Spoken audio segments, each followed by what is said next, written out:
250 Gemstones culture represents a nation of people that strive for excellence and greatness every single day. We are more than journalism. We are a revolution.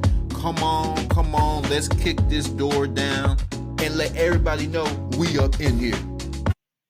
Welcome to the 250 Gemstones News TV channel. I am your host, Michael T. Porter, and I'm bringing the news to your ass like no other. This is a channel that represents a nation of people that strive for excellence and greatness every single day. I have another bomb news segment for y'all, but before I begin, y'all hit that like button, that subscribe button, that share button. Hit that notification bell so you know when I am dropping. If you guys want to support the mission, support the movement, 250, we in the building. Look at that. Cash App, $ Mikey West. It's going to be right here. It's going to be right here. We're going to be somewhere so you don't forget. Oh, man, we got a piece of trash. Black Queen is arrested and sentenced after throwing her toddler babies in the oven and ultimately unaliving them. Let's dive into this story. Let's get some drum roll action up in here.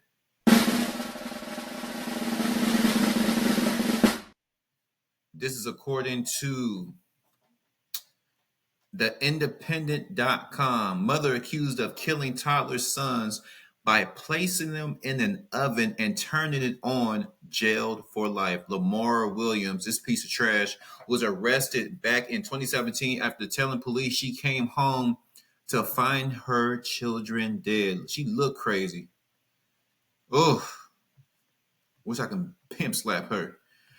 An Atlanta mother would spend the rest of her life in prison after killing her toddlers by placing them inside of an oven.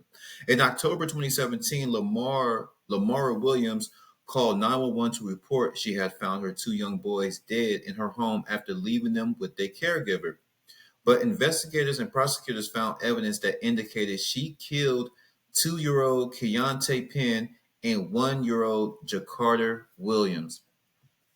She was convicted on several charges, including murder, and sentenced to life in prison without the possibility of parole, plus 35 years on Friday, Fox 5 Atlanta reports. Williams pleaded not guilty and has maintained her innocence. The investigation began after Williams, then 24, first called the police 7 years ago to report her children were dead. When I came in, the stove was laying on my son and my youngest son's head, and my other son was laid out on the floor with his brains laid out on the floor. What? Let's rewind this back, y'all. She said, when I came in, the stove was laying on my son. So she must have threw the stove on. Wait, how'd she even do that? The stove was laying on my son, on my youngest son's head, and my other son was laid out on the floor with his brains laid out on the floor. I don't know what to do. I just came home from work, Williams told the 911 operator, according to Fox 5 Atlanta. Woo! Can you please help me? She went on to ask the dispatcher, according to the law and crime, can you please tell me, I don't want to get locked up because this is not my fault. I had just came home from work. When officers arrived, they found the toddler and baby. They reported the children had burn marks. A medical examiner disagreed that there were burns and said their heads were likely placed inside a tipped over oven. The examiner's autopsy report said they suffered thermal changes from dry heat and changes from prolonged exposure to heat. Oh my goodness. It would require an extensive amount of time to get this degree, the autopsy report reads.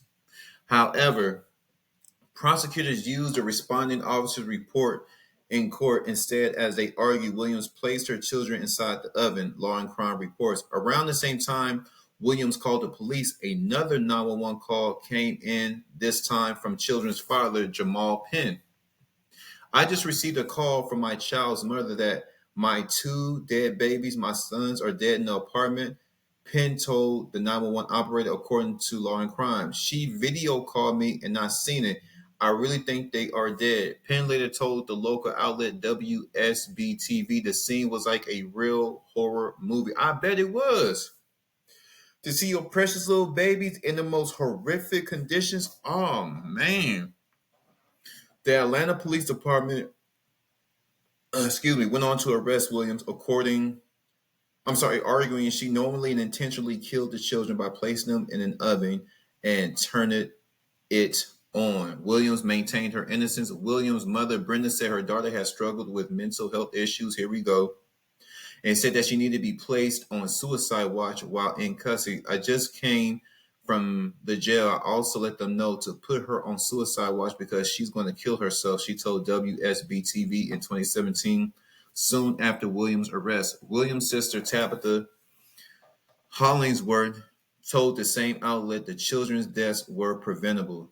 This was something we saw that could possibly happen, Hollingsworth said. She's had issues from a baby, issues my mom tried to address with the state of Georgia. Oh, the mom been trying to tell the state.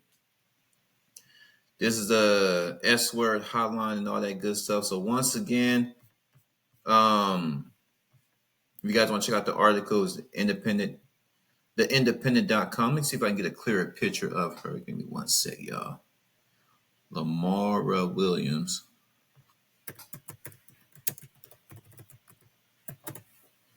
Let me see if I can get a.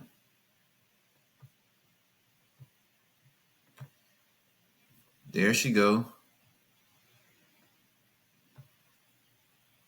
Man, so that's a little bit better. This is her in court. Hold on. She look crazy as hell. She look crazy, y'all. Would y'all like my opinion? Would y'all like some of this 250 Gemstones news TV commentary? Well, of course you do. That's why your ass is here. Hey. Whoo, this woman right here.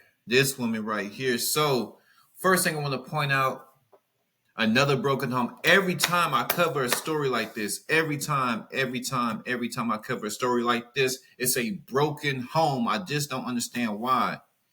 Something about broken homes. And second point, we got to do our research with who we lay down with. See, once you get past the breasts and the behinds and the eggplant and the muscles, we got to really evaluate who we getting involved with, because this person, you have to deal with this person for the next 18 years.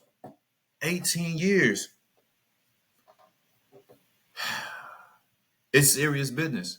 It's absolutely serious business. So broken home, we got to evaluate who we lay down with. And one thing that really stood out to me, the mother been trying to get some help for her with the state of Georgia. Georgia, it seemed like it's crumbling. I heard Georgia's beautiful. If you're from Georgia, from Atlanta, Decatur, what's the other one?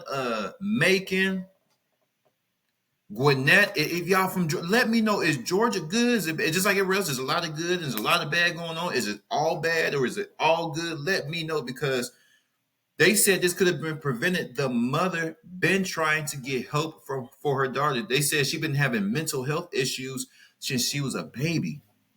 She's been having mental health issues since she was a baby. So, man, I'm just trying to figure out, why didn't the state of Georgia do anything to get this girl some help, get her some medication, maybe put her on some type of watch, or get her into the cuckoo house or the mental institution where she can be monitored all day. And I'm cool with that. I'm cool with the tax dollars going to people that need help. She's on medication. She's in a safe space, and not just put her in a mental institution like we see them creepy old ones. There's blood all over the place, dead bodies all over the place, people eating glass. I ain't talking about those type of mental places. I'm talking about a real mental health facility, state of the art. And our nurses will be protected. We have the best of the best padded rooms. They'll have TVs. TVs be guarded. And for those that want to hurt themselves, we just get in there and we're going to pay our workers top dollars. We're going to make sure we can get the best medicines for these folk.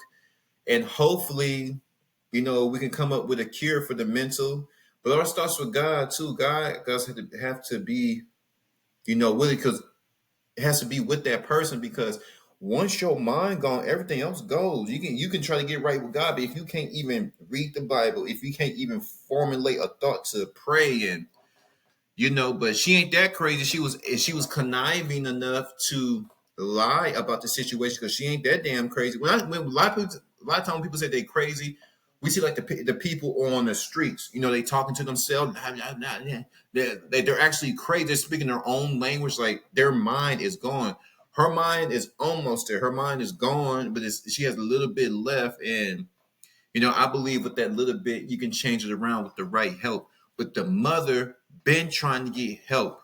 She's been knocking on the states of Georgia's door to get her baby some help for over 2 decades, and nobody came. America doesn't take mental health serious. They don't take helping people serious in this country, and this is what you get: broken homes, um, lack of resources, lack of urgent response from the state. There's a lot of problems out here in the jungle. America's a jungle, just like anywhere else in the world. It's a jungle, baby. It's a mother effing jungle, and we gotta survive. Got to put God first. Got to be strong.